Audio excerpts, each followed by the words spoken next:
Bapak Ibu, mari kita satukan hati kita, satukan dalam doa, dalam nama Bapa dan Putra dan Roh Kudus. Amin. Amin. Allah Bapa yang Maha Kasih, puji syukur dan terima kasih Bapa atas rahmat yang Kau curahkan bagi kami, keluarga KPKS Erinimus ini Bapa. Kami berkumpul, menyatukan hati dan pikiran, dan mendengarkan pengajaran yang dibimbing oleh Pak Seto. Untuk itu curahkan rahmat-Mu dalam hati kami Bapa.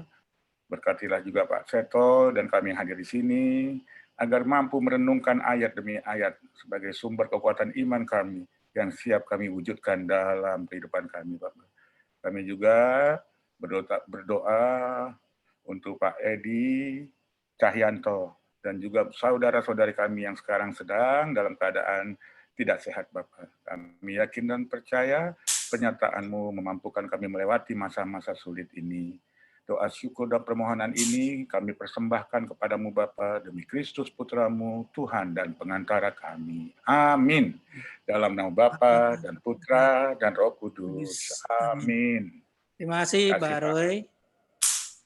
Baik Bapak Ibu sekalian, mari kita dengarkan pengajaran dari Pak Seto. Silakan Pak Seto. Baik, selamat malam Ibu, Bapak, dan saudara-saudara semua. Ya, kita akan mulai melihat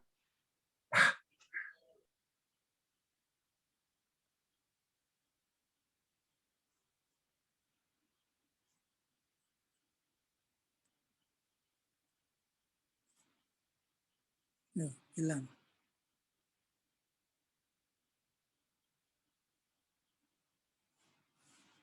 Surat ini, kita akan bisa melihat keadaan satu jemaat dengan jemaat yang harus menghadapi penganiayaan, ada yang harus menghadapi orang-orang aneh, yaitu nabi palsu, ajaran sesat. Tapi ada juga jemaat yang nggak semangat jadi anggota jemaat itu. Nah, sebelumnya kita akan melihat dulu Wahyu dari bab 1 ayat 9 sampai dengan 20. Jadi Bapak Ibu silahkan mempersiapkan teksnya dulu. Jadi, ya silahkan ke bab 1 dari ayat 9. Kita sudah melihat sedikit, saya akan membacanya cepat. Aku, Yohanes, saudara dan sekutumu dalam kesusahan, dan dalam kerajaan, dan dalam ketekunan menantikan Yesus. Berada di pulau yang bernama Patmos, karena firman Allah dan karena kesaksian yang diberikan oleh Yesus. Pada hari Tuhan, berarti hari Minggu ini ya,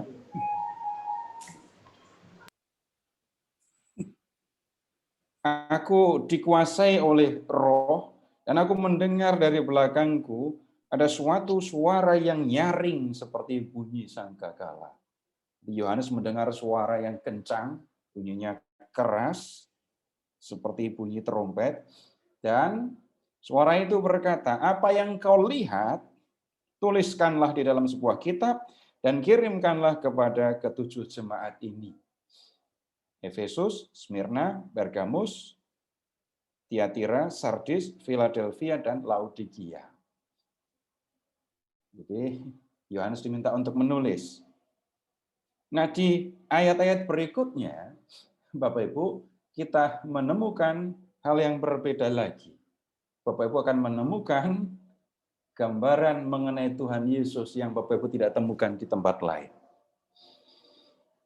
Lalu aku berpaling untuk melihat suara yang berbicara kepadaku. Dan setelah aku berpaling, tampaklah kepadaku 7 kaki dian dari emas. Kelihatan 7 kaki dian dibuat dari emas. Dan kemudian ayat 13, di tengah-tengah kaki dian itu ada seorang serupa anak manusia. kita perhatikan ini nanti ya, seorang seperti anak manusia. Berpakaian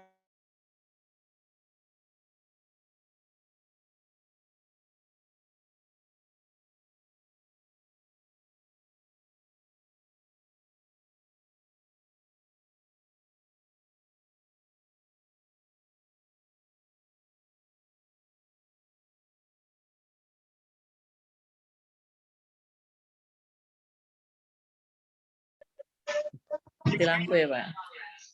saya pindah Terus ya, Pak. pindah tempat ya. Silakan Pak Seto.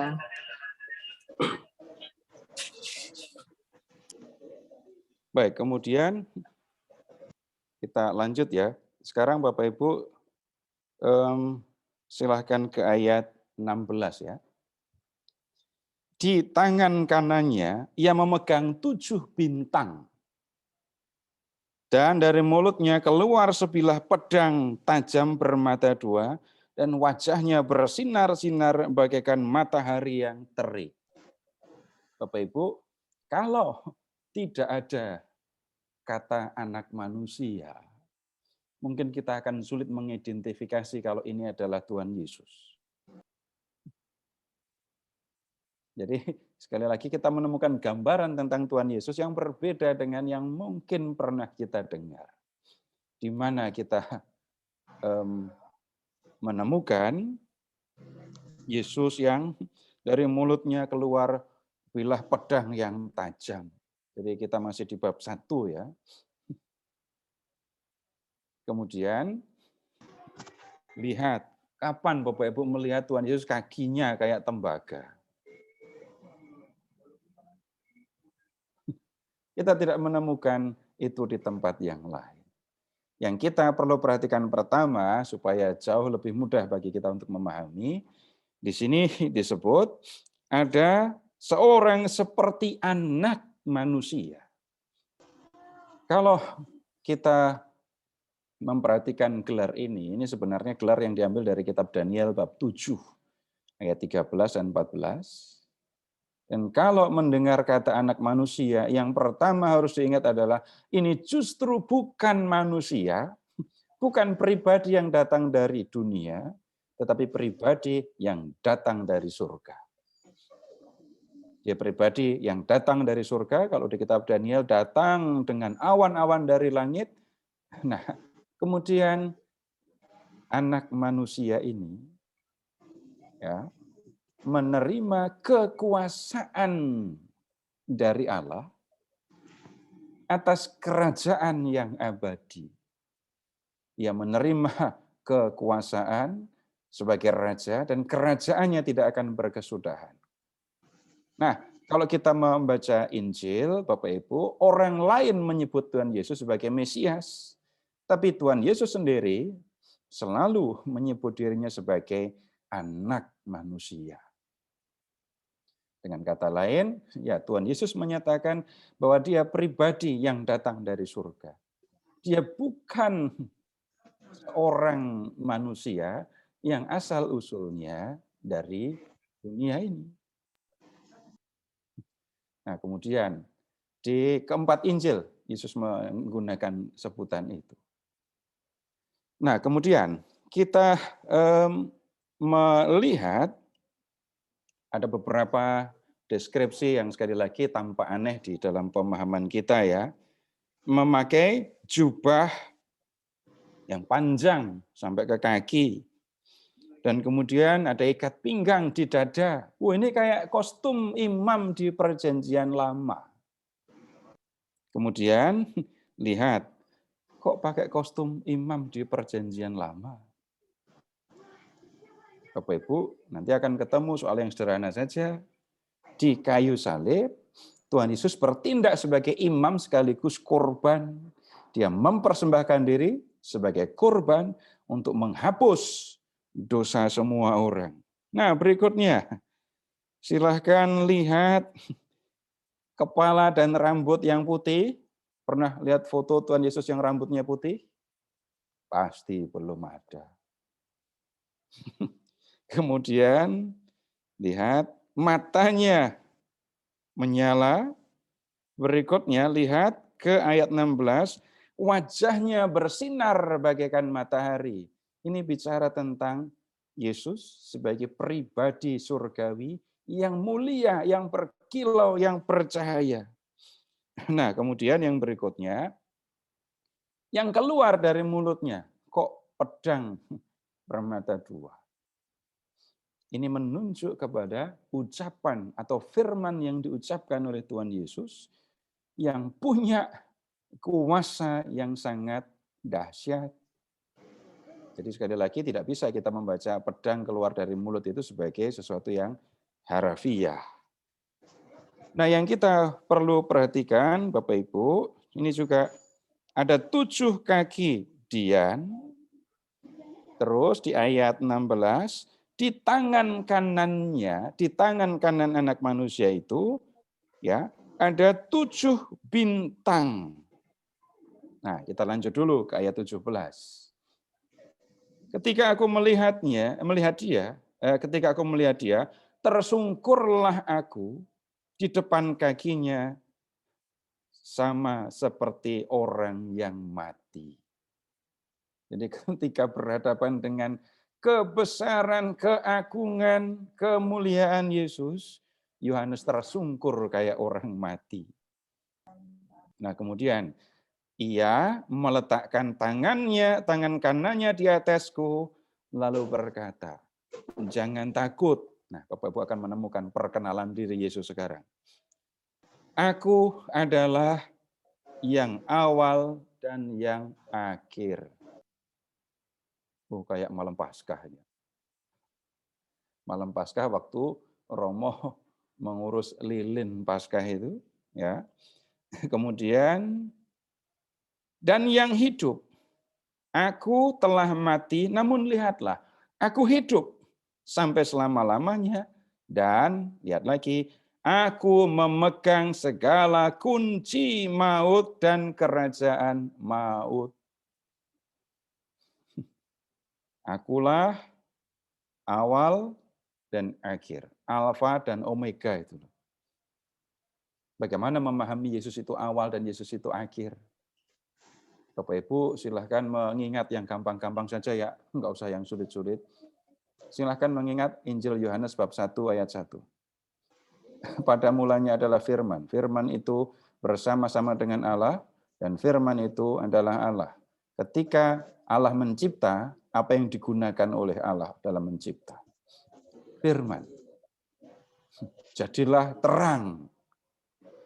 Jadi Allah mencipta dengan firman, dan karena itu kita bisa mengatakan Yesus firman Allah itu adalah awal dari segala sesuatu.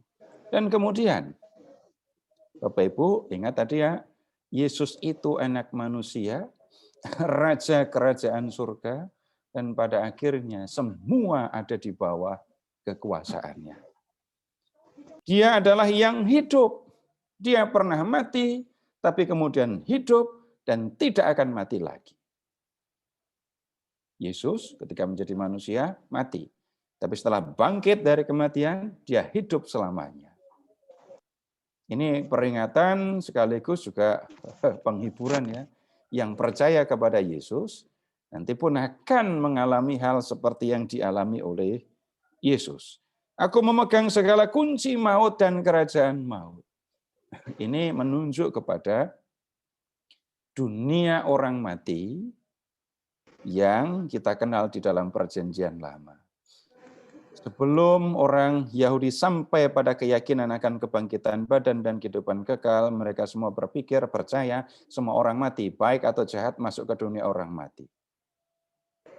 Nah, kemudian pada waktu sebelum Yesus bangkit dari kematian, surga belum dibuka gitu ya bahasa sederhananya. Semua orang yang mati masih ada di dunia orang mati. Yang berkuasa untuk membuka dunia orang mati dan kemudian berkuasa juga untuk membawanya masuk di dalam kerajaan Allah, ya Yesus, anak manusia yang punya kuasa atas kerajaan Allah itu. Nah, kemudian sekarang ke ayat 19. Karena itu tuliskanlah apa yang telah kau lihat, baik yang terjadi sekarang maupun yang akan terjadi sesudah ini. Dan rahasia ketujuh bintang yang telah kau lihat pada tangan kananku. Ayat 16 tadi ya. Dan ketujuh kaki dian emas itu, tujuh kaki dian, itu yang ada di ayat 12. Ketujuh bintang itu ialah malaikat ketujuh jemaat, dan ketujuh kaki dian itu ialah ketujuh jemaat. Jadi Bapak Ibu, di sini kita melihat penglihatan sekaligus ada artinya ya.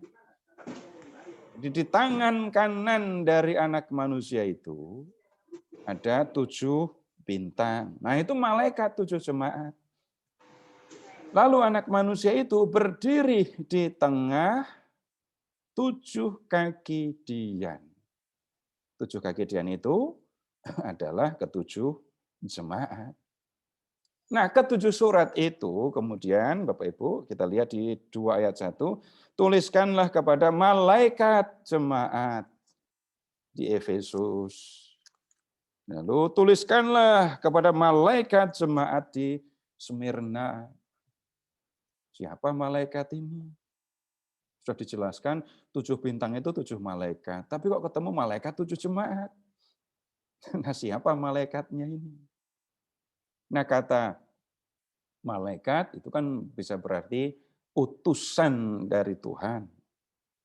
Jadi kata malaikat bisa menunjuk kepada 2. 1, kepada ini malaikat yang melindungi ketujuh jemaat. Tapi masa surat ditulis kepada mereka? Masa surat ditulis kepada malaikat? Buat apa? Nah, bisa jadi kita ketemu kemungkinan yang kedua. Ketujuh bintang atau malaikat itu ya, itu menunjuk kepada pemimpin jemaat yang ada di setiap jemaat. Tapi pada prinsipnya sebenarnya sederhana saja. Bapak Ibu, ini Tuhan Yesus berpesan kepada Yohanes, nih tuliskan untuk jemaat Efesus, ditulis. Nah, seluruh anggota jemaat juga dengar kok nanti. Jadi orang bisa mengerti, malaikat itu memang pelindung dari jemaat, karena ini bahasa apokaliptik, tidak perlu menunjuk kepada pribadi sesungguhnya, karena toh yang dimaksud adalah jemaat, tapi bisa juga menunjuk kepada pemimpin jemaat itu. Nah, sekarang kita akan lihat 7 surat itu. Sudah sempat membacanya atau belum?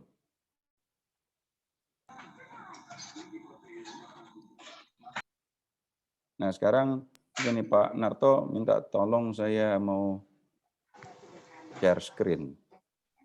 Ya, langsung aja, Pak. Bisa, Pak. Langsung, oke. Enggak bisa saya.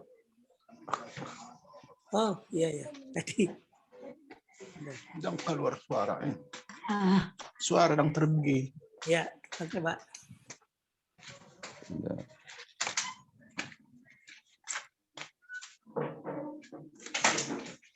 Pak,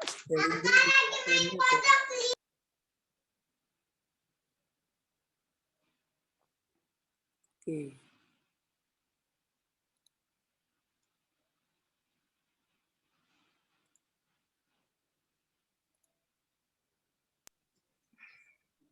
Bentar.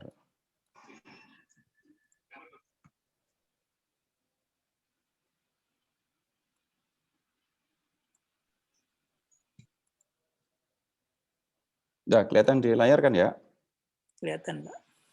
Ini saya hanya membuat ringkasan ya.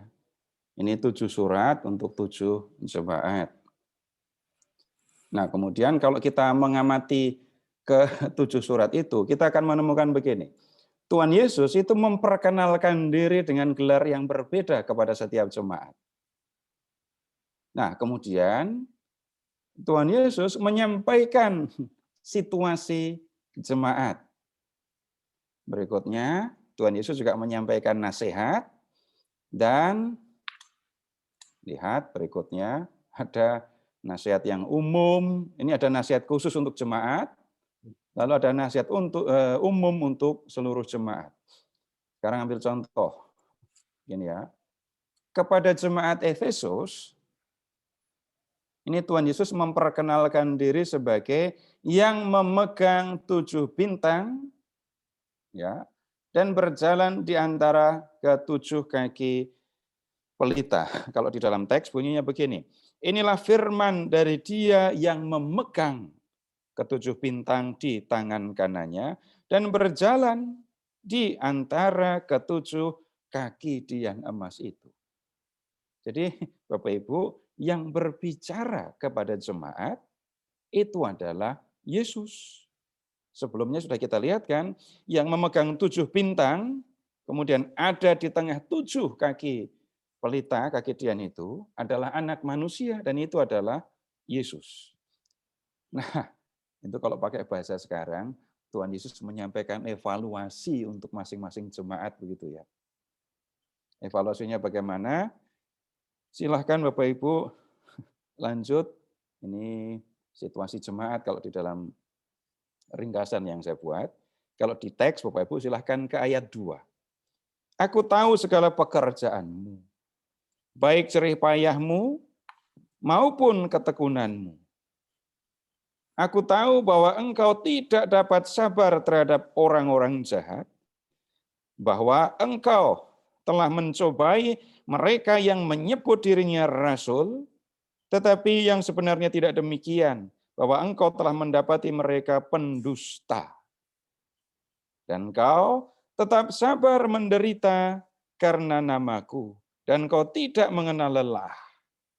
Bapak Ibu, ini Tuhan Yesus bicaranya positif tentang jemaat. Tidak sabar terhadap orang-orang jahat. Jadi siapa orang-orang jahat ini? Orang yang menyebut dirinya rasul itu ya. Kemudian sabar menderita karena nama Kristus dan tidak mengenal lelah. Ini positif kan? Kemudian yang berikutnya masih ada yang positif lagi. Lihat, oh belum selesai, tunggu dulu. Namun, demikian, aku mencela engkau karena engkau telah meninggalkan kasihmu yang semula. Ini bicara negatif. Meninggalkan kasihmu yang semula. Sebab itu, ingatlah betapa dalamnya engkau telah jatuh. Ini mulai masuk ke nasihat khusus untuk jemaat Efesus. Ingat, betapa dalamnya engkau telah jatuh. Bertobatlah dan lakukanlah lagi apa yang semula engkau lakukan. Jika tidak demikian, aku akan datang kepadamu dan akan mengambil kaki tianmu dari tempatnya jika engkau tidak bertobat. Tapi kemudian ayat 6. Tetapi ini yang ada padamu, yaitu engkau membenci segala perbuatan pengikut-pengikut Nikolaus yang juga ku benci. Ada lain yang positif, yaitu membenci perbuatan para pengikut Nikolaus. Jadi bisa dilihat, ada positifnya di dalam jemaat Efesus dan ada negatifnya. Kemudian Tuhan Yesus menyampaikan peringatan, perhatikan betapa dalamnya engkau telah jatuh, karena itu engkau harus bertobat. Nah berikutnya, ini ada nasihat khusus untuk, nasihat umum, ya, untuk seluruh jemaat ini, ke ayat 7. Siapa yang bertelinga, hendaklah ia mendengar apa yang dikatakan Roh kepada jemaat-jemaat. Memang Roh bilang apa? Barang siapa menang, ia akan kuberi makan dari pohon kehidupan yang ada di taman Firdaus Allah. Balik lagi ya. Ini Tuhan Yesus memperkenalkan diri sebagai yang memegang 7 bintang dan berjalan di antara 7 kaki pelita. Evaluasi atau penilaian terhadap jemaat, positifnya tidak sabar terhadap orang-orang jahat, menguji mereka yang menyebut diri rasul padahal pendusta. Tetap sabar menderita karena nama Kristus dan tidak mengenal lelah sebagai jemaat. Mereka juga positif karena membenci perbuatan para pengikut Nikolaus. sayangnya yang negatif, jemaat Efesus itu telah meninggalkan kasih mereka yang semula.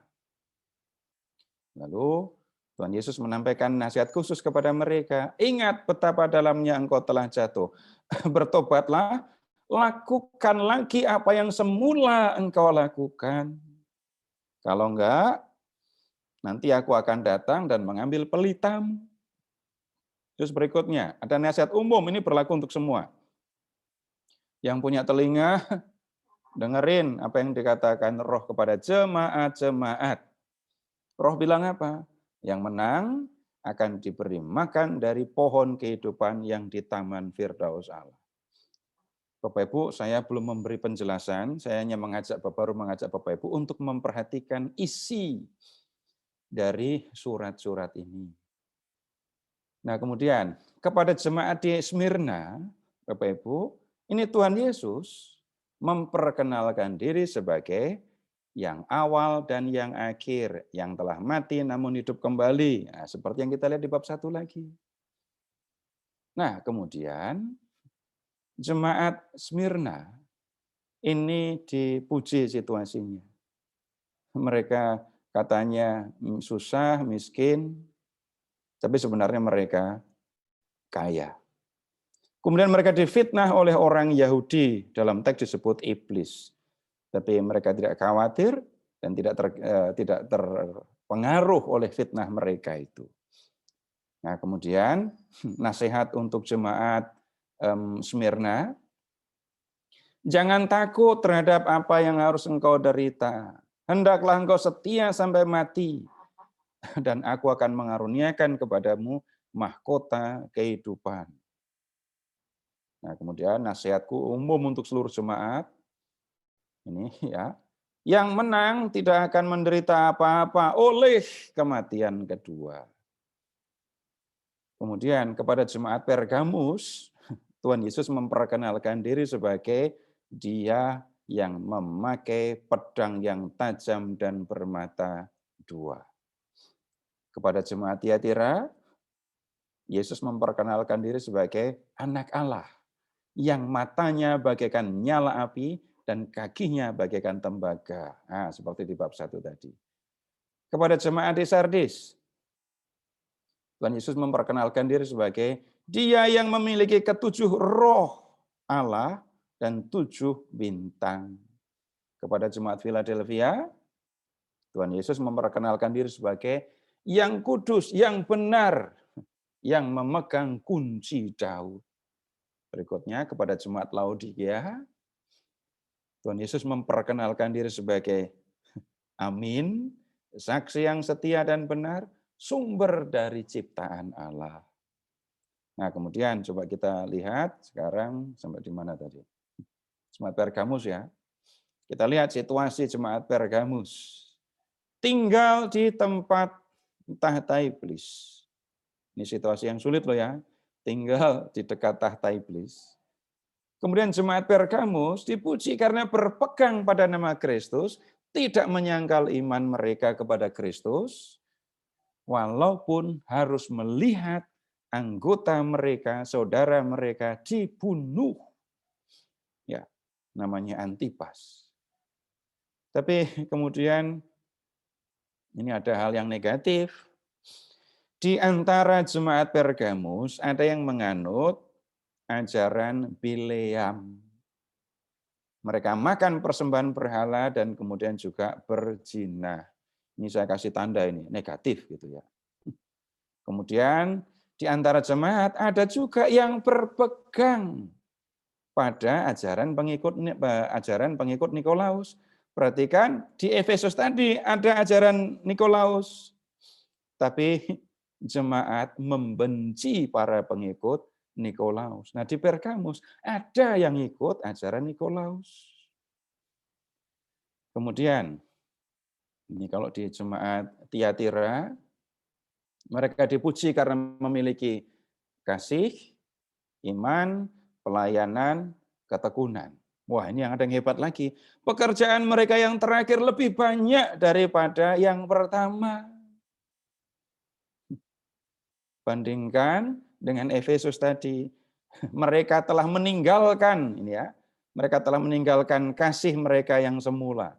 Jemaat di Tiatira malah sebaliknya, pekerjaan mereka yang terakhir lebih banyak daripada yang pertama. Positif, negatifnya lihat mereka membiarkan wanita Isabel mengajar, menyesatkan jemaat supaya atau untuk berzina dan makan persembahan berhala. Yang berikutnya kita ke Sardis. Ini kalimatnya berat ini ya.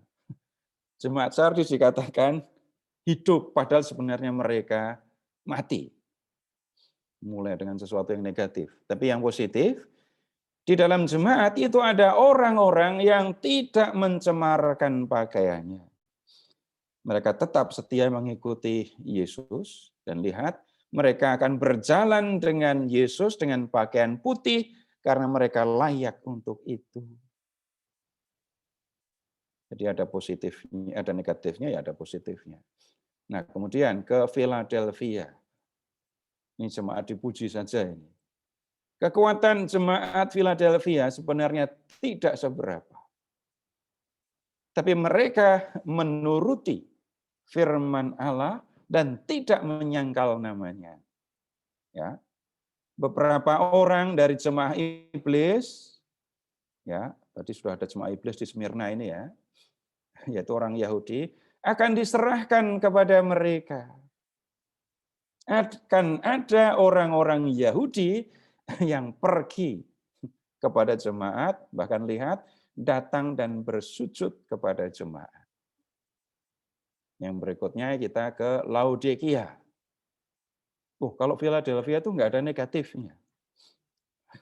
Nah, kalau jemaat Laodikia, ini sebaliknya, nggak ada positifnya. Jemaat Laodikia dikatakan begini, tidak dingin, tidak panas. Karena itu, Tuhan akan memuntahkan mereka dari mulutnya. Nggak dingin, nggak panas.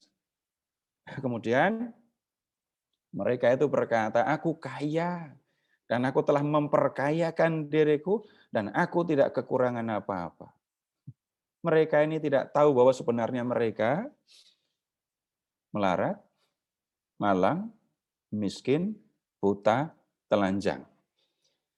Sekarang Bapak Ibu tolong perhatikan begini. Jemaat di Smyrna dan jemaat di Philadelphia ini tidak ada unsur atau negatifnya ya. Kemudian jemaat di Laodikia negatif semua, nggak ada positifnya. Yang lain di Efesus, kemudian di Pergamus, Tiatira, dan Sardis. Nah, ini normal ini ya. Ada positifnya, tapi juga ada negatifnya. Baik, kemudian kita perhatikan nasihat untuk jemaat. Nasihat khusus ya. Kepada jemaat Smyrna yang susah, miskin, difitnah itu tadi ya. Tuhan Yesus berpesan kepada mereka. Tuhan Yesus ini yang bicara sekali lagi. Jangan takut kepada apa yang harus engkau derita. Hendaklah engkau setia sampai mati. Dan aku akan mengaruniakan kepadamu mahkota kehidupan. Kemudian nasihat untuk jemaat di Pergamus. Karena ada yang negatif, ada yang menganut ajaran Bileam, ada yang berpegang pada ajaran pengikut Nikolaus, maka Tuhan Yesus berpesan, bertobatlah. Jika tidak bertobat, aku akan datang segera kepadamu, dan aku akan memerangi engkau. Memerangi mereka ini ya, dengan pedang yang ada di mulutku ini. Berikutnya kepada jemaat Tiatira. Tuhan Yesus menyampaikan begini, kepada yang tidak mengikuti ajaran itu, ajaran mana? Ajaran Isabel, dan tidak menyelidiki apa yang mereka sebut, seluk-beluk iblis, Yesus tidak menanggungkan beban lain. Dan apa yang sudah positif, apa yang ada padamu, peganglah itu sampai aku datang. Jadi Tuhan Yesus menyampaikan, di antara jemaat ada, ya, ini yang membiarkan, jemaat membiarkan Isabel bergerak bebas ini di dalam jemaat. Tapi Tuhan mengatakan, yang tidak mengikuti ajaran itu, oke, enggak masalah. Kemudian kepada jemaat di Sardis, Tuhan Yesus mengatakan, bangunlah, kuatkanlah ya apa yang masih tinggal dan yang sudah hampir mati. Sebab tidak satu pun dari pekerjaanmu aku dapati sempurna di hadapanku. Jadi peringatannya lumayan keras ini ya. Karena apa? Lihat tadi, mereka dikatakan hidup padahal sebenarnya mati. Lalu Tuhan Yesus mengatakan, kuatkan apa yang masih tinggal dan yang hampir mati. Berikutnya, ingatlah apa yang telah kau terima dan dengar. Turutilah itu dan bertobatlah. Lalu kepada jemaat Philadelphia yang tidak ada negatifnya tadi ya, Tuhan Yesus berkata, karena engkau telah menuruti firman-Ku untuk tekun menantikan aku akan melindungi engkau dari hari pencobaan yang akan datang atas seluruh dunia. Aku datang segera. Peganglah terus apa yang ada padamu, supaya tidak seorang pun mengambil mahkotamu. Nah, kemudian kepada jemaat Laodikia yang negatif semua ini tadi, Tuhan Yesus berpesan, beli.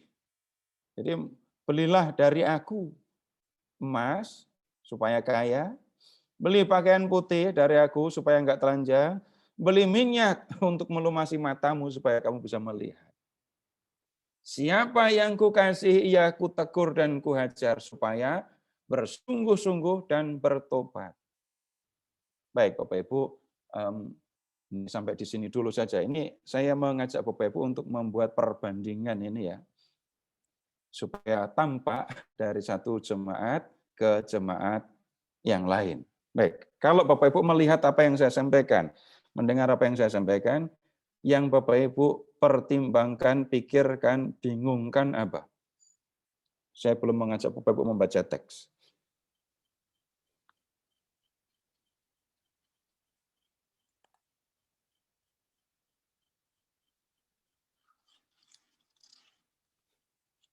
Oh, enggak ada yang bingungkan kan? Bingung, Pak. Bingung karena ini harus diamati satu-satu. Nanti Bapak Ibu mungkin harus di-share untuk dipelajari nanti malam ya. Tapi saya akan mengajak Bapak Ibu untuk memperhatikan beberapa hal. Jadi yang tadi saya sampaikan, Bapak Ibu, ini jemaat di Asia Kecil, 7 jemaat ini, situasinya berbeda-beda. Tantangannya berbeda-beda. Jemaat misalnya, di Efesus. Perhatikan Bapak Ibu, ada soal dengan para pengikut Nikolaus. Kemudian di Pergamus, malah ada yang ikut Nikolaus. Gitu kan ya. Ini tantangan jemaat pada waktu itu. Siapa mereka ini? Nikolaus itu siapa? Panggilannya Niko sebenarnya. Bapak Ibu begini, ketika gereja berkembang dulu di Asia Kecil ini ya, dan di mana-mana pada waktu itu, yang menjadi anggota gereja itu kan orang-orang yang punya latar belakang yang berbeda-beda kan ya. Dan banyak kelompok, banyak orang dengan latar belakang yang berbeda masuk ke dalam jemaat. Dan ketika mereka masuk ke dalam jemaat, tidak serta-merta keyakinan mereka itu mereka tinggalkan. Bahkan mereka memasukkan keyakinan mereka itu ke dalam iman Kristiani. Nah, mungkin Bapak Ibu pernah mendengar penjelasan tentang ini aliran Gnostik. Aliran Gnostik. Jadi dalam aliran Gnostik ini sekelompok orang atau pengikut aliran ini percaya akan pengetahuan langsung yang datang dari Allah kepada para pengikut aliran ini. Jadi mereka adalah orang-orang yang punya gnosis, pengetahuan yang mereka dapatkan langsung dari Allah. Dan kemudian mereka juga punya keyakinan begini. Antara yang jasmani dengan yang rohani itu tidak akan campur. Yang rohani itu suci, bersih. Yang jasmani itu kotor, berdosa. Apa yang dilakukan oleh yang jasmani tidak akan mengotori yang rohani. Manusia itu jiwa yang tinggal di dalam raga. Jiwa itu roh. Raga itu jasmani. Raga itu kotor, berdosa. Jiwa manusia itu roh, bersih, suci. Yang dilakukan oleh roh, yang dilakukan oleh jasmani atau oleh raga tidak akan mempengaruhi keadaan jiwa. Kalau orang berdosa, yang berdosa cuma raga, jiwa tidak ikut berdosa. Bapak Ibu silahkan membayangkan keyakinan seperti itu masuk di dalam gereja. Gereja mengajarkan tentang dosa, mengajarkan supaya orang menjauhi dosa, tapi orang Gnostik mengatakan yang berdosa itu cuma raga. Jiwa tidak akan terpengaruh. Lihat, ketika pemahaman seperti itu masuk ke dalam jemaat, jemaat menolak. Ketika masuk ke jemaat Efesus ya, ketika pemahaman seperti itu masuk ke Efesus, jemaat menolak. Tapi lihat, ketika para penganut Gnosis masuk ke dalam jemaat Kristiani yang ada di Pergamus, mereka ada yang menerimanya. Kan repot. Mereka mengikuti Yesus. Tuhan Yesus mengajar tentang membersihkan diri dari dosa. Orang-orang Kristiani yang mengikuti aliran Gnosis mengatakan, enggak apa-apa kamu berdosa. Terserah mau berdosa apa. Yang berdosa cuma ragamu. Jiwamu tidak akan terpengaruh. Nah, ini enggak bisa diterima. Baik, Bapak Ibu, ini contoh tantangan yang pertama yang dihadapi oleh jemaat ya. Nah, kemudian yang berikutnya Bapak Ibu tolong mencari tadi, ada Bileam. Itu adanya di mana tadi? Di Pergamus ya. Ada yang menganut ajaran Bileam. Berikutnya di Tiatira, itu jemaat membiarkan wanita Isabel mengajar dan menyesatkan jemaat supaya berzina dan makan persembahan-persembahan berhala. Antara penganut ajaran Bileam dan wanita Isabel, itu ada hal yang sama. Bapak Ibu perhatikan, berzina, lalu makan persembahan berhala. Jelaskan perbedaannya. Kalau tidak diurutkan begini, Bapak Ibu agak sulit melihatnya.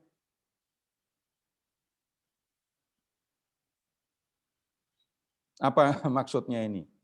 Bapak Ibu untuk tahu Bileam, nah sekarang ganti acara deh, supaya agak berbeda. Silahkan Bapak Ibu ke kitab Bilangan bab 25 untuk tahu tentang ini ya ajaran Bileam ya. Silahkan ke kitab Bilangan bab 25.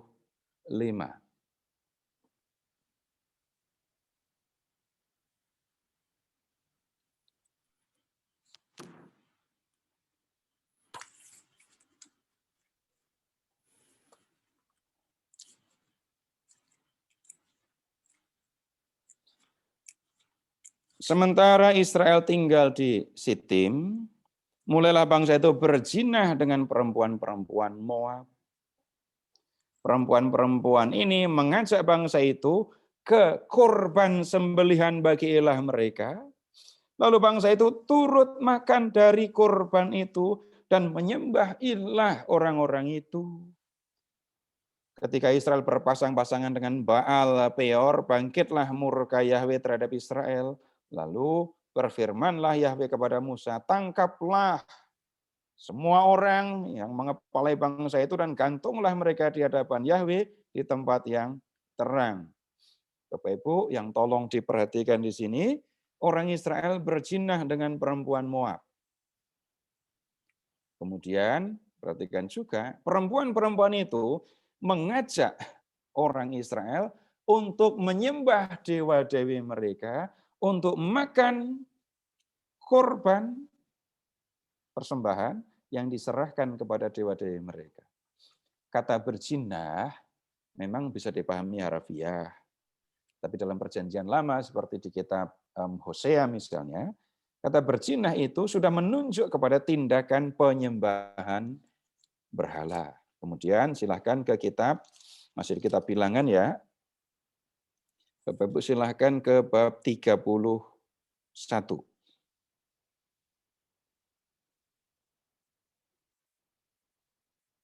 Bilangan 31, lalu lihat ayat 16.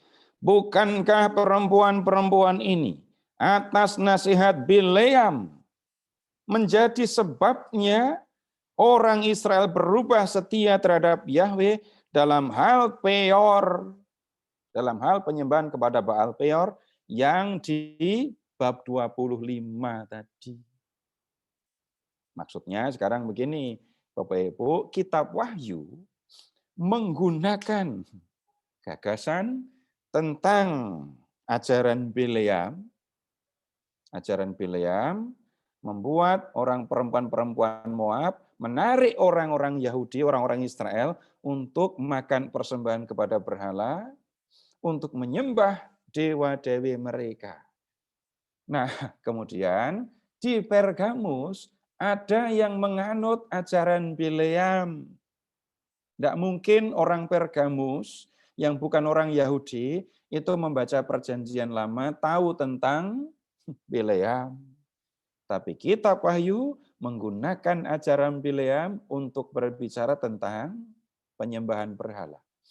Ada anggota jemaat Pergamus yang masih pergi kepada berhala, ikut korban kepada berhala, menyantap persembahan kepada berhala.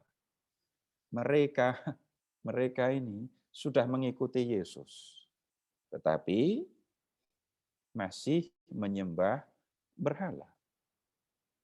Nah, ini senada Bapak Ibu dengan yang terjadi di Tiatira. Ini bicara tentang perempuan yang bernama Isabel. Sekarang Bapak Ibu tolong ke 1 Raja bab 16. 1 Raja-Raja bab 16.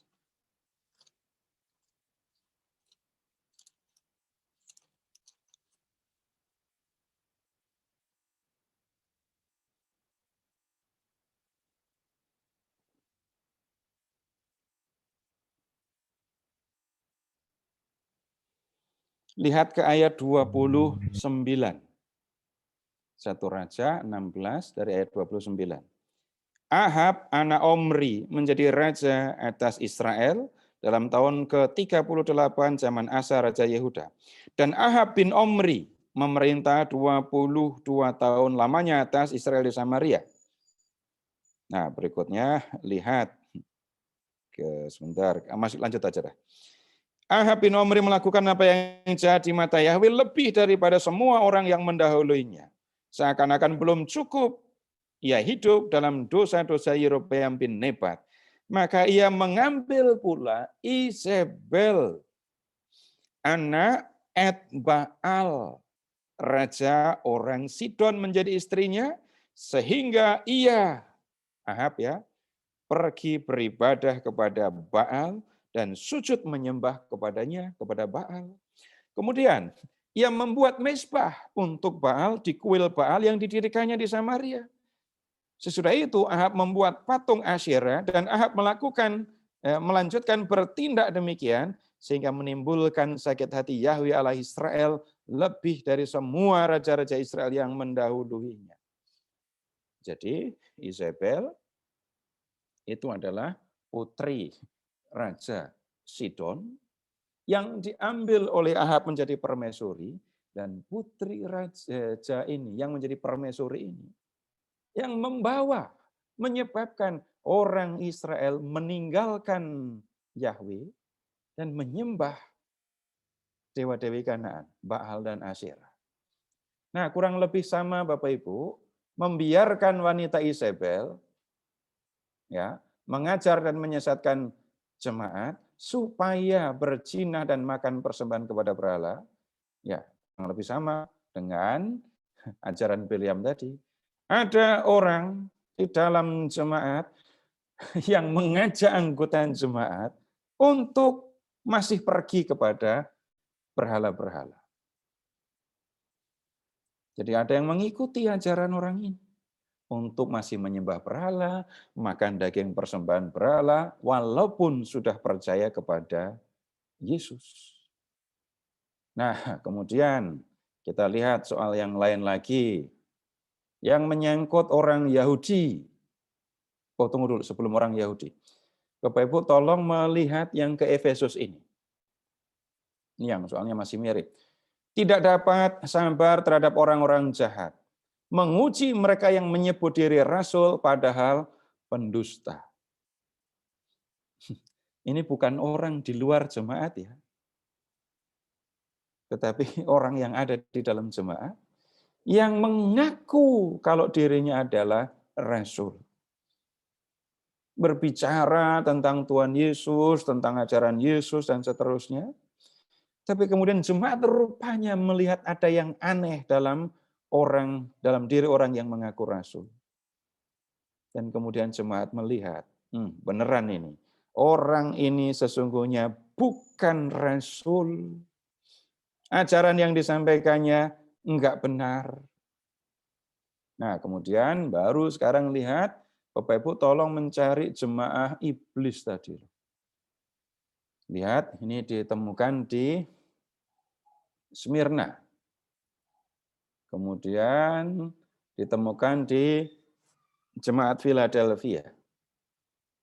Difitnah oleh orang Yahudi. Tapi orang Yahudi tidak disebut sebagai orang Yahudi, disebutnya jemaah iblis gitu ya. Dan di Philadelphia, lihat, beberapa orang dari antara orang Yahudi akan diserahkan kepada jemaat. Akan datang kepada jemaat, bisa jadi mohon ampun, bisa jadi menjadi anggota jemaat. Jadi Bapak Ibu melihat di jemaat di Asia Kecil, di Turki ya, jemaat-jemaat ini masih diganggu loh ya. Masih harus berhadapan dengan orang-orang Yahudi. Tuh, orang Yahudi kok ada di situ? Iya, orang-orang Yahudi ada di kota-kota perantauan, di kota-kota besar yang ada dalam dunia Yunani dan Romawi. Nah, kemudian soal yang lain lagi. Ini yang menyangkut kehidupan ini ya, jemaat sendiri. Tolong Bapak Ibu melihat sekarang ke Efesus. Telah meninggalkan kasih mereka yang semula. Dulu ketika jemaat baru terbentuk, ketika orang-orang baru dibaptis, mereka semangat sekali menjadi pengikut Yesus. Mereka semangat sekali menjadi anggota jemaat. Tapi yang kemudian terjadi, kasih mereka menurun, semangat mereka untuk mengikuti Yesus menurun, semangat mereka untuk hidup di dalam jemaat juga menurun. Sebaliknya, Bapak Ibu lihat ke Tiatira. Pekerjaan mereka yang terakhir lebih banyak daripada yang pertama. Jadi ketika mereka mulai dibaptis, membentuk jemaat, mereka sudah bersemangat mengikuti Yesus. Banyak hal yang mereka kerjakan. dan makin lama ternyata semangat mereka berkembang. Dan Tuhan melihat pekerjaan yang dilakukan oleh jemaat Tiatira, yang sekarang dilakukan lebih banyak daripada yang mereka dulu pernah lakukan. Nah, berikutnya juga masih di jemaat Tiatira. Lihat, jemaat ini memiliki kasih, iman, pelayanan, ketekunan. Tuhan melihat kehidupan jemaat di Tiatira. Ini menggembirakan. Jemaat yang satu, anggota jemaat yang satu dengan yang lain hidup rukun dalam suasana kasih, saling melayani dan seterusnya. Nah, berikutnya lihat sekarang Bapak Ibu ke Laodikia. Yang negatif semua tadi itu loh. Ibarat minuman, jemaat Laodikia itu enggak panas juga enggak dingin. Karena itu mereka dimuntahkan dari mulut Tuhan. Maksudnya apa ini? Kehidupan jemaat ini, ya gimana menyebutnya? Suam-suam kuku atau ya biasa saja. Enggak ada semangat, enggak ada gairah, enggak ada kehidupan sebagai orang yang percaya kepada Yesus begitu. Enggak ada gairahnya, enggak ada semangatnya. Kenapa? Bisa jadi karena mereka ini, jemaat di Laodikia, secara ekonomi mereka maju. Mereka mengatakan, aku kaya kok. Dan aku sudah membuat diriku kaya. Jemaat Laodikia, kalau pakai bahasa sekarang ya, hidupnya nyaman, tentram, nggak ada tantangan. Akibatnya apa? Semangat mereka untuk mengikuti Yesus berbeda. Nggak ada semangatnya. Dan yang sebaliknya, Bapak Ibu akan melihat yang berbeda di Philadelphia. Kekuatan mereka tidak seberapa, namun mereka menuruti firman Tuhan dan tidak menyangkal namanya. Ini jemaatnya tampak lemah, tapi lihat semangat mereka di dalam mengikuti Yesus. Dan kemudian lihat juga di Sardis. Jemaat menjaga kesetiaan mereka kepada Tuhan. Ada beberapa orang yang tidak mencemarkan pakaiannya. Ada anggota jemaat yang tetap setia mengikuti Yesus, tidak mau menuruti ya kemauan, keinginan untuk berdosa. Dan berikutnya yang sudah pernah kita lihat, Bapak Ibu silakan ke Pergamus. Orang-orang Pergamus setia kepada Tuhan walaupun harus berhadapan dengan penganiayaan.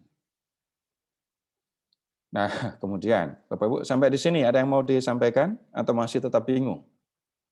Kali ini tadi saya mengajak Bapak Ibu untuk melihat 7 jemaat yang di Asia Kecil menghadapi macam-macam tantangan.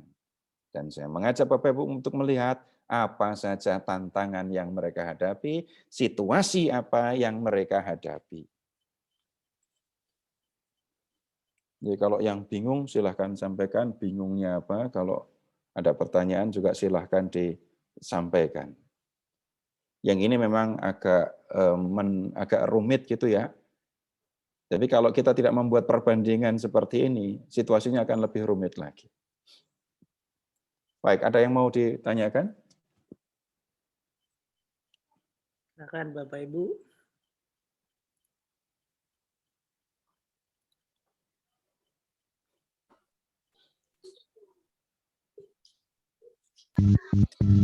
Saya Angelina, saya mau tanya, dengan ada perbandingan dari 7 jemaat ini, berarti kita merefleksikan diri kita sendiri dan melihat kita ini figure kita ini seperti jemaat yang mana gitu ya? Ya, kita bisa menggunakan situasi yang kita lihat di dalam 7 jemaat ya tadi ya, untuk melihat situasi kita Dan sekaligus juga menengok sendiri tantangan kita, situasi kita sebagai satu persekutuan, sebagai satu jemaat. Dan bisa juga untuk melihat kehidupan pribadi sebagai anggota jemaat, bisa. Nanti saya akan sampaikan itu contohnya Ibu ya. Nanti saya akan sampaikan contoh menggunakan teks ini untuk refleksi. Oke, Ya. terima kasih Pak. Iya, mari. Yang lain? Bentar, saya lihat di chat ada enggak. Yang ini Pak, jemaat Laodikia banyak yang negatif. Tapi menurut saya pernyataan Yesus lumayan lunak. Mengapa?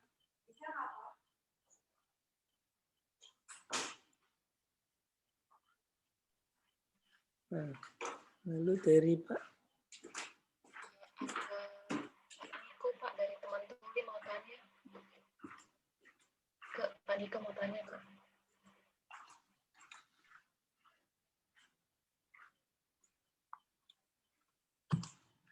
Gimana ya tadi? Saya harus kemana dulu ini? Ya, Nanti Ike Pak bantu transfer. Seto, ada pertanyaan dari teman Tuli nama Pak Niko mau tanya. Ya, selamat malam semua Bapak Ibu. Silakan Pak Niko. 7 malaikat dan 7 kaki dian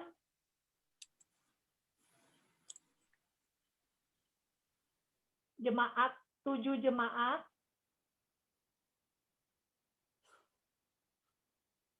itu lain-lain atau bagaimana? Begini, 7 jemaat, ya, kan sudah kita lihat ke ayat bab 1 ayat 11. 7 jemaat itu yang mana?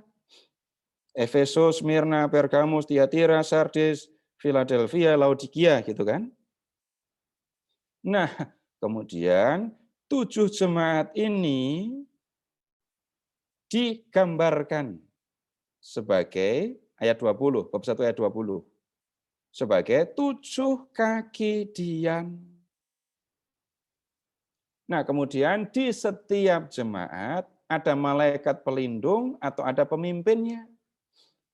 Malaikat atau pelindungnya itu digambarkan sebagai 7 bintang.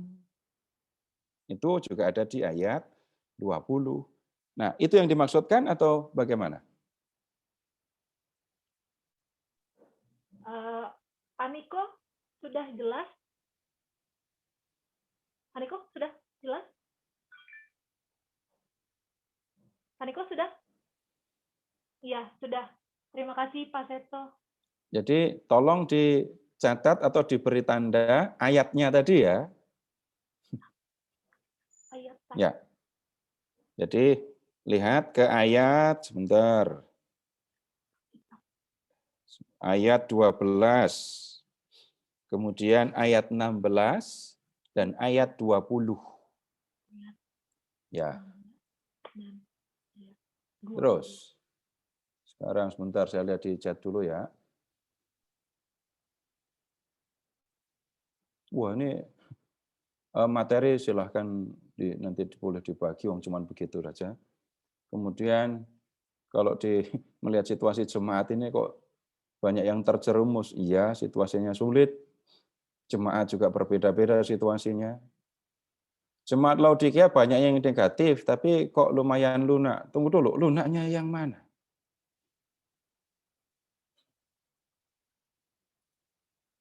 Coba lihat teksnya ya. Baik, kita ke Laodikia. Tolong ke bab 3. Kita lihat supaya kelihatan langsung.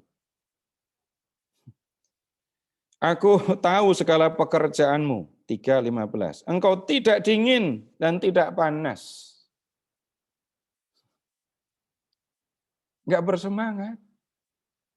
Mereka tidak menyembah berhala, ya. Kemudian tidak ada nabi palsu yang ganggu mereka, tidak mengikuti ajaran Nikolaus. Tapi mengikuti Yesus juga enggak semangat. Kemudian Lihat yang berikutnya, ayat 17. Mereka bilang begini, aku kaya dan aku telah memperkayakan diriku dan aku tidak kekurangan apa-apa. Dan karena engkau tidak tahu bahwa engkau melarat. Engkau melarat. Bapak Ibu, coba aja ngomong ke orang-orang yang secara objektif itu kaya. Bapak Ibu tunjuk mukanya sambil mengatakan kamu susah, kamu miskin, kamu melarat. Fisik tidak sakit, tapi hati bisa jadi sangat serius tersinggungnya. Kemudian yang berikutnya, ayat 18. Aku menasihatkan kau supaya engkau membeli daripadaku emas. Mereka punya emas banyak, orang kaya kok. Tapi Tuhan mengatakan, beli emas daripadaku. Baju mereka mewah banyak, tapi Tuhan mengatakan, beli pakaian putih. Yang berikutnya ini yang Bapak Ibu perhatikan. Kemudian juga mereka juga harus membeli apa? Minyak. Untuk apa? Melumasi matamu supaya matamu bisa ngelihat. Nah, Bapak Ibu, dia bicara kepada kelompok yang berbeda, itu juga caranya berbeda. Tantangan yang dihadapi atau situasi yang ada di Laodikia itu memang bukan penyembahan berhala. Bukan ajaran sesat. Cuma malas, gitu ya. Tidak ngerti apa yang dipercaya, tidak mau melakukan apa yang dipercayai. Dan situasinya memang seperti itu. Banyak negatif, tapi tunggu dulu. Bapak Ibu, kita bicara urusan dengan Tuhan dan dalam hal ini penyembahan berhala. Di hadapan Tuhan, penyembahan berhala, ajaran yang sesat. Ini soal yang sangat serius. Tidak pernah bisa diremehkan. Nah, kemudian yang berikutnya. Ya, mengapa kok 7 kota ini yang dipilih? Harusnya kota mana lagi? Jakarta, Pak. Harusnya kota mana? Ayo, kalau mengatakan banyak kota-kota lain, ayo sebutkan kota-kota yang ada jemaatnya di Asia Kecil. Ya di Asia Kecil kan sudah kita lihat, Yohanes nulisnya di Patmos. Masa nulisnya untuk ke Roma? Enggak nyambung. Nah, Yohanes memperhatikan situasi jemaat-jemaat yang ada di Asia Kecil. Nah, coba kalau di Asia Kecil ada jemaat apa lagi?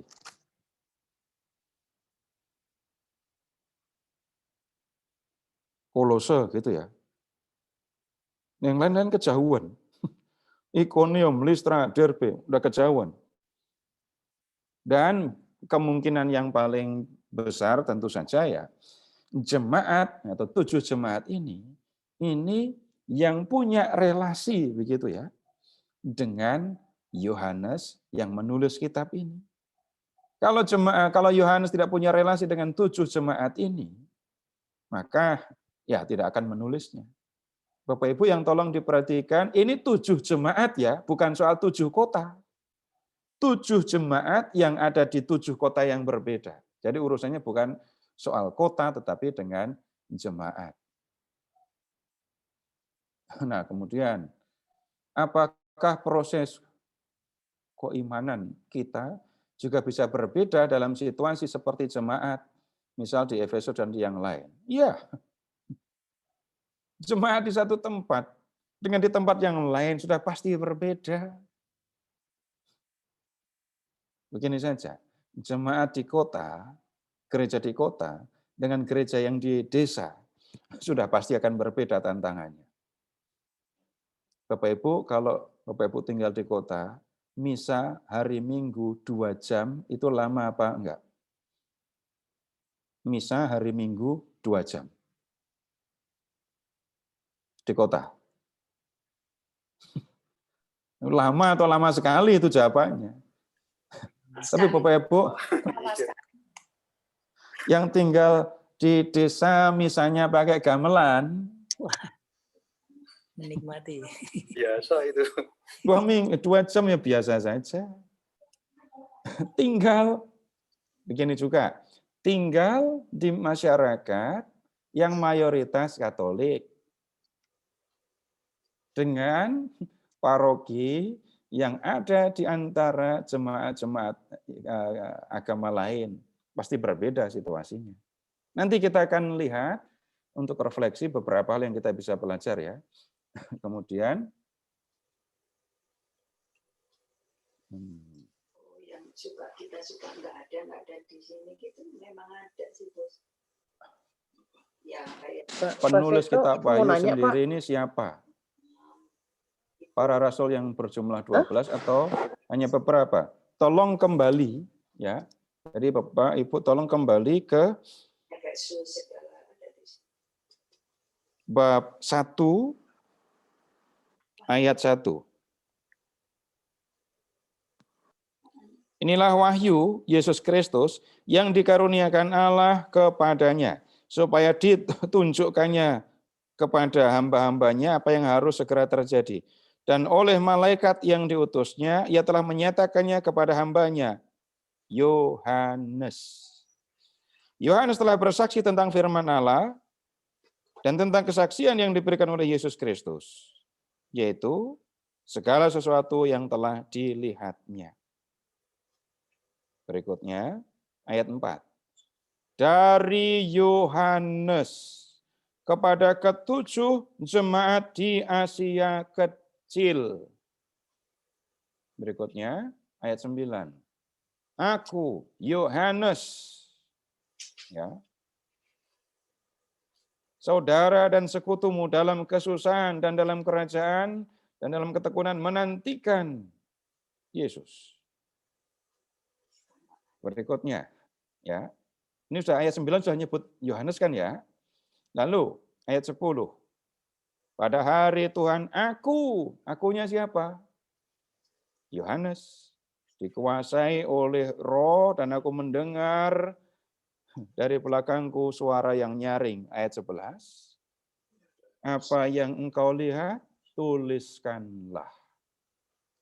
Siapa berbicara kepada siapa?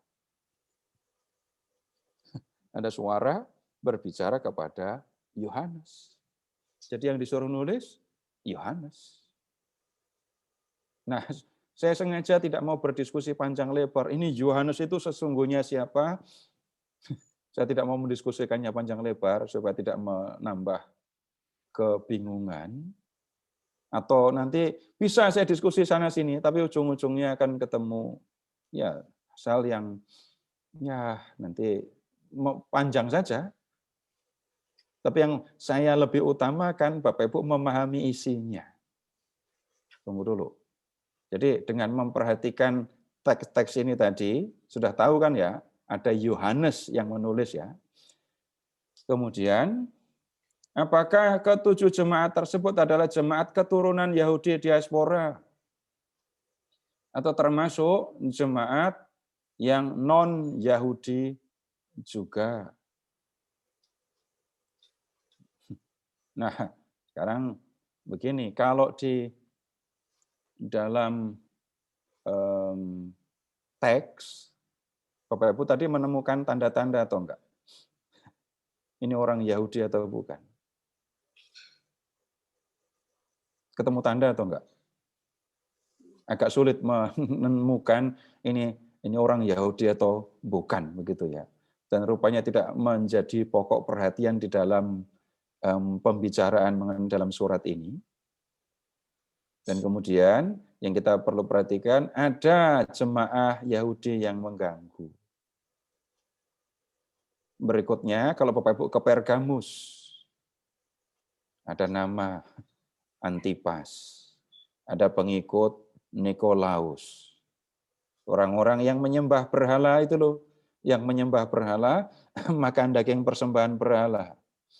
Pasti bukan orang Yahudi. Orang Yahudi tidak akan melakukan yang seperti itu. Jadi ada kemudian pengikut aliran Gnostik. Ada Gnostik Yahudi? Ya ada. Tapi kita bisa mengatakan lebih banyak orang bukan Yahudi, orang kalau di zaman kuno bukan Yahudi itu sama dengan Yunani. Gitu. Orang bukan Yahudi menyembah berhala, mengikuti aliran filsafat tertentu, masuk menjadi anggota jemaat. Tapi tentang kombinasi ada campuran Yahudi atau tidak, kita tidak menemukan data yang lebih serius.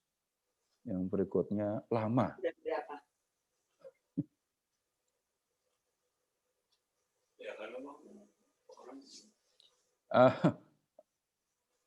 Yohanes Yang terus mewartakan sampai India.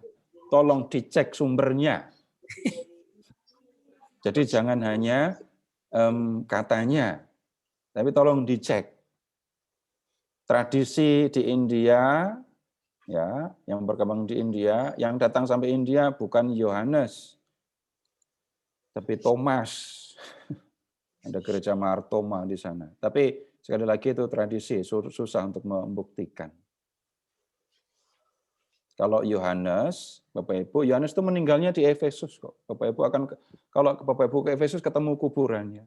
Dulu ada gereja Semegah Hagia Sophia di kota Efesus, tapi runtuh, nggak pernah didirikan lagi. Di situ ada kuburan atau makam Yohanes. Ya. Ini kok sampai Yohanes pernah lepas dari penjara. Nah, di dalam teks kita tidak menemukan apa-apa. Yang ini kok di penjara. Kalau kita melihat ini ya, yang bab 1 ayat 9 tadi, Yohanes itu ada di pengasingan yang ada di Patmos. Dan kita lihat apa yang dikatakan, berada di pulau yang bernama Patmos oleh karena firman Allah dan karena kesaksian yang diberikan oleh Yesus. Yohanes diasingkan di Patmos, ya, karena soal yang berkaitan dengan kesaksian tentang Yesus. Nah, tentang Gnostik itu tadi saya sudah menyampaikan aliran dalam filsafat Yunani yang menekankan antara yang jasmani dan yang rohani itu terpisah. Yang jasmani itu kotor, berdosa. Yang rohani itu suci, bersih.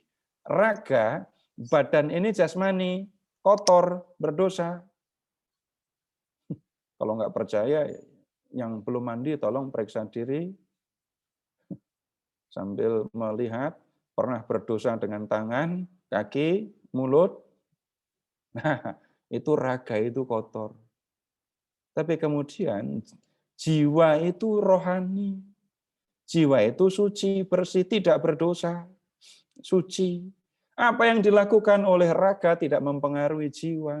Sehingga dalam pengikut di antara aliran di aliran Gnostik ini, moralitasnya parah.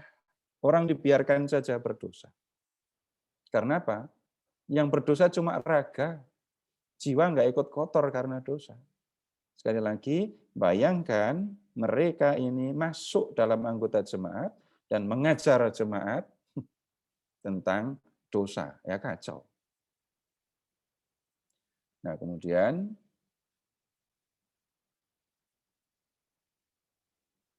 tadi sudah diutarakan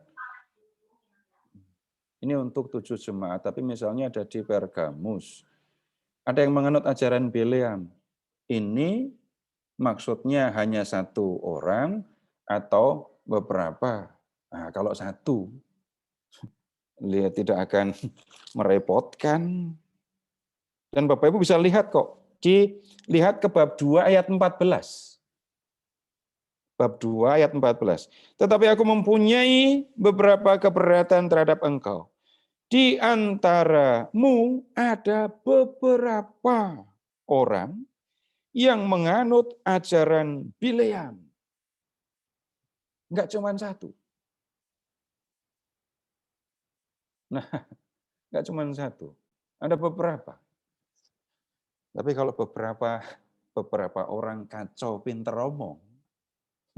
Beberapa orang enggak benar tapi berani omong.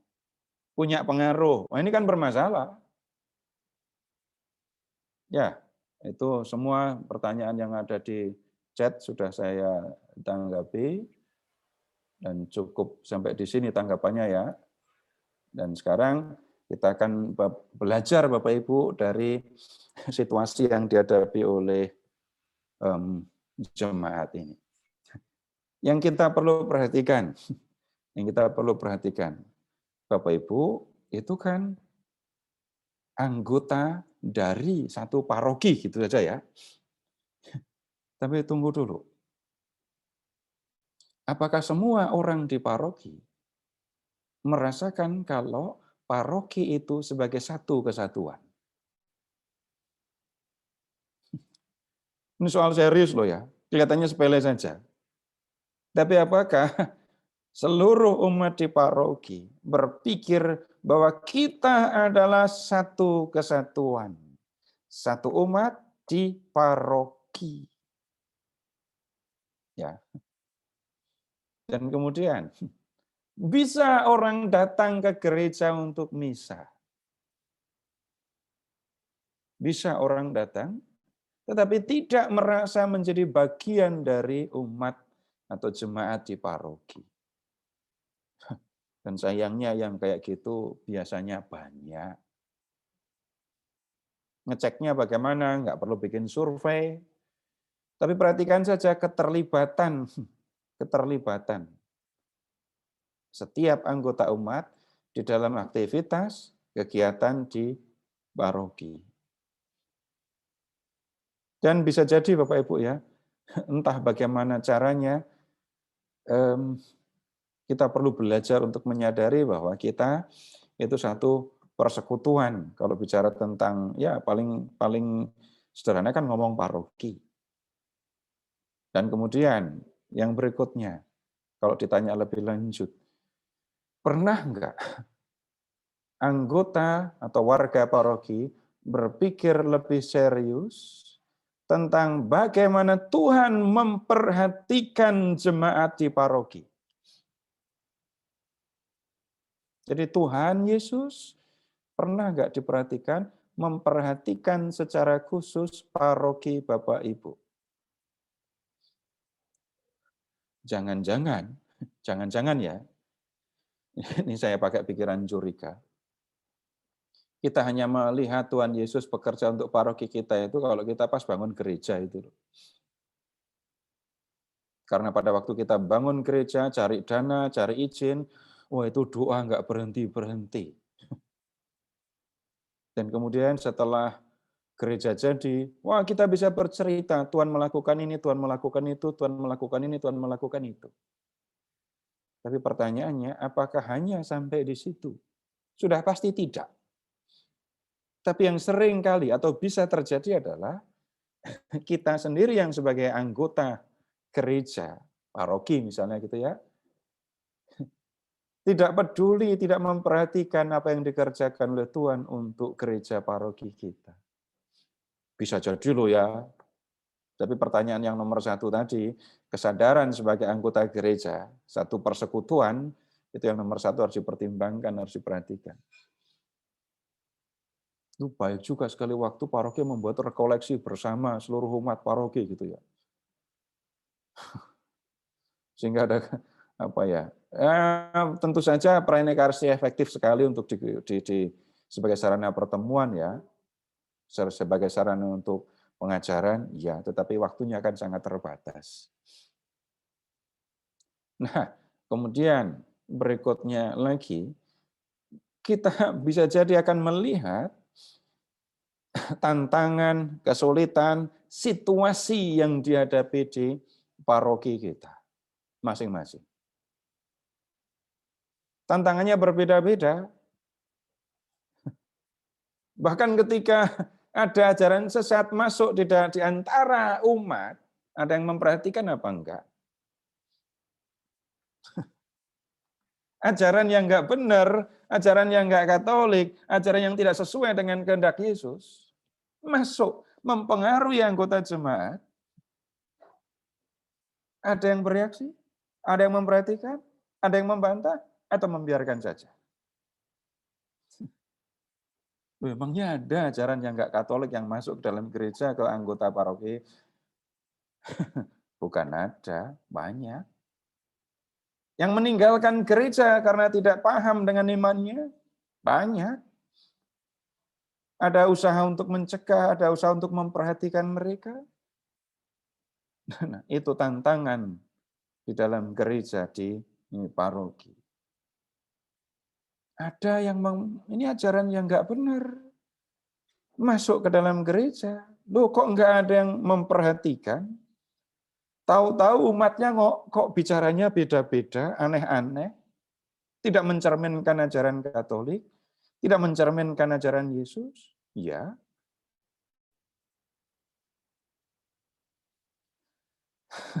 Ada yang menyatukan ajaran Katolik dengan ajaran-ajaran lain? Ada. Ada yang membawa keyakinan lama masuk ke dalam gereja, mempengaruhi anggota jemaat di gereja? Ada.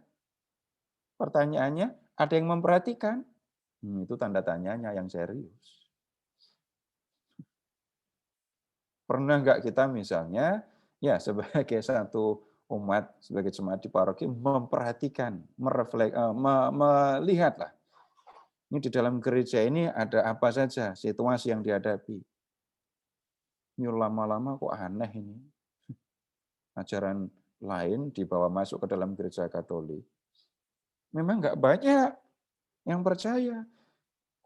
Nah, tapi kalau yang melakukan hal ini adalah orang yang punya pengaruh dan berani omong, yang lain bisa ikut terbawa loh ya. Ikut-ikutan menjadi percaya. Yang lain lagi, kalau waktu membangun gereja, gedung gereja, itu tantangan banyak. Tantangan banyak. Tentang perizinan, tentang dana, tentang gangguan sana-sini. Saya memperhatikan, saya mendengarkan cerita dari Bapak, Ibu yang terlibat di dalam pembangunan gereja Stefanus misalnya. Nah, melihat semangat para pendahulu yang mendirikan gereja, persatuannya hebat sekali. Dan ketika berhadapan dengan tantangan, kita bisa bersatu, berpikir bersama. Ketika tidak ada tantangan, nah ini yang harus mendapat perhatian. Bapak Ibu, gereja Katolik banyak berkembang karena soal tantangan kan. Termasuk ini umat Katolik terus pada membaca kitab suci. Itu kan salah satu loh ya, bukan semuanya. Ada banyak orang yang jadi membaca kitab suci karena ada tantangan, pertanyaan dari luar, dari orang lain. Itu contoh saja. Tantangan membuat orang berpikir. Tantangan membuat orang mengambil sikap. Yang enggak ketemu tantangan ini harus bagaimana? Jemaat di Laodikia tadi kayak enggak ada tantangan, tapi jadi enggak ada semangat. Apakah harus menciptakan musuh supaya kita punya lawan, lalu menjadi bersemangat? Enggak. Yang kita perlu perhatikan, yang kita perlu belajar, kembali. Saya atau kita mau ikut Yesus. Dan kalau kita mau ikut Yesus, perhatikan lagi. Perhatikan lagi. Yang diajarkan Tuhan Yesus apa? Kembali kepada yang benar-benar diajarkan Tuhan Yesus apa? Kita ini ikut Yesus. Dan kalau orang ikut Yesus harus tahu, kenal dengan Yesus. Paham yang diajarkan, paham yang dikehendaki, ada relasi pribadi dengan Tuhan. Nah, yang seringkali atau bisa terjadi, kelimpahan ekonomi membuat lupa akan Tuhan, membuat orang tidak bersemangat ikut ke gereja. Tunggu dulu. Tidak selalu hal seperti itu harus terjadi. Maksudnya, jangan sampai giat berdoa, giat melakukan sesuatu untuk Tuhan waktu hidup, susah. Tunggu dulu, nanti akan ketemu alasan yang berbeda. Ketika hidup masih berat, lalu mengatakan, Tuhan, saya sedang sibuk mengurusi diri saya, mengurusi keluarga saya. Waktu saya habis untuk nyari duit, yang hasilnya kalau kami makan pun nggak kenyang. Nah, alasannya begitu, saya tidak akan menyangkal. Saya tidak akan menyangkal bisa orang masuk dalam situasi seperti itu. Ketika situasi menjadi berubah, orang kelebihan materi, ya sudah nggak pakai alasan lagi. Nggak ngomong lagi tentang Tuhan. Tapi sekali lagi, nggak bisa. Mau hidup susah, mau hidup senang, mau kurang, mau lebih, kita sudah ambil putusan. Putusannya apa? Ikut Yesus. Dan kalau ikut Yesus, mau senang, mau sedih, mau kurang, mau lebih, tetap saja ikut Yesus. Dan semua harus sampai kepada sikap, Tuhan, Engkau menghendaki saya berbuat apa? Ingat kasih-Mu yang semula. Ketika kamu mulai mengikuti Yesus, perhatikan semangat-Mu ketika kamu belajar katekumen. Perhatikan semangat-Mu ketika menjadi orang Katolik pengikut Yesus yang baru. Jangan sampai itu menjadi lemah karena relasi pribadi dengan Yesus yang rupanya tidak terlalu diperhatikan. Baik Bapak Ibu, ini yang bisa saya sampaikan untuk malam hari ini. Dan untuk pertemuan berikut, Bapak Ibu silahkan membaca Kitab Wahyu dari bab 4, panjang ini ya, bab 4 sampai bab 8. Nanti kita lihat semampu kita dari bab 4 sampai bab 8-nya ayat 1 dulu aja. Bab 4 ayat 1 sampai 8 ayat 1.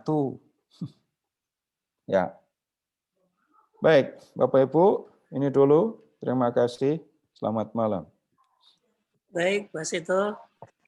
Terima kasih banyak.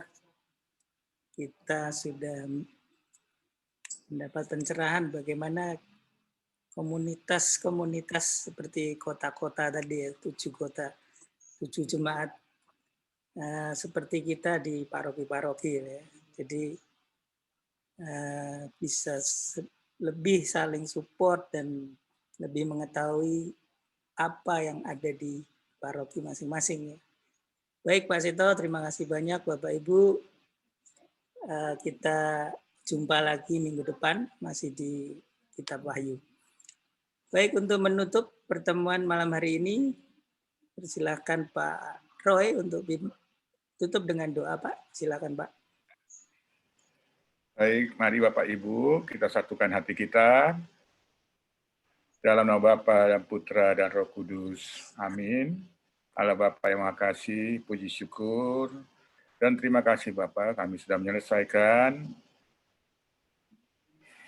pemahaman kami Bapa berkat bimbingan Pak Seto untuk 7 jemaat Bapak dari Kitab Wahyu. Semoga ini membuka mata hati kami sebagai jemaat paroki masing-masing. Ada tugas, ada tanggung jawab, ada sesuatu yang menjadi refleksi bagi diri kami. Sesungguhnya kami ini umat yang seperti apa Bapak. Untuk itu Bapak, kami juga mohon berkatilah Pak Seto agar tetap diberi semangat, kesehatan untuk tetap memberikan pencerahan bagi kami Bapak. Sehingga kami semakin mengerti sesungguhnya apa yang menjadi keinginan-Mu Bapak agar kami jalankan dalam tugas putusan kami, baik di tengah-tengah paroki kami maupun di tengah-tengah keluarga dan masyarakat. Sebentar lagi kami akan beristirahat Bapak, untuk itu kami serahkan semuanya ke dalam tangan-Mu Bapak. Sekali lagi berkatilah Bapak kami semua yang hadir di sini, baik mereka yang belum bisa hadir maupun yang sehat dan yang sakit Bapak. Doa ini kami persembahkan kepadamu Bapak demi Kristus Putra-Mu Tuhan dan pengantara kami. Amin. Bapa dan Putra dan Roh Kudus. Amin. Terima kasih Pak Roy. Terima kasih Pak Seto, sekali lagi Bapak Ibu sekalian. Ya, terima kasih semuanya.